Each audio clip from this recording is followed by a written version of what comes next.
that's only a small part of the system.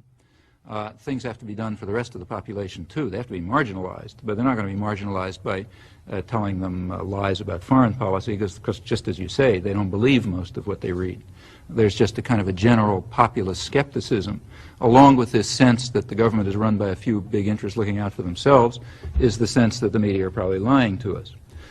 So for most of the population, the media system is, I think, a different one. It's not just the case that it tries to entertain them. It tries to entertain them through means which will intensify attitudes that support the interests of elites. So you want, for example, let me give some cases. Take the emphasis on professional sports. Now, it sounds harmless, but it really isn't. Professional sports are a way of building up jingoist fanaticism. You're supposed to cheer for your own team. Just to mention something from personal experience, I remember very well myself when I was, I guess, a high school student, sudden revelation, you know, when I asked myself, why am I cheering for my high school football team? I don't know anybody on it. If I met anybody on it, we'd probably hate each other. You know, why do I care whether they win or if some guy a couple blocks away wins? Well, you know, and then you could say the same thing about, you know, the baseball team or whatever else it is.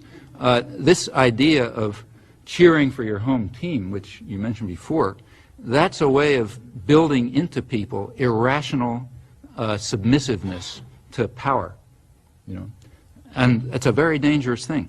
And I think it's one of the reasons it's such a big, it gets such a huge play. I wonder if you can envision a time when people like myself, again, the naive people of this world, can again take pride in the United States. And is that even a healthy wish now? Because it may be this hunger for pride in our country that makes us more easily manipulated by the powers that you talk about. I think you first of all have to ask what you mean by your country. Now, if you mean by the country the government, I don't think you can be proud of it, and I don't think you could ever be proud of it. Or could you be proud of any government? It's not our government, you know. And you shouldn't be. States are violent institutions.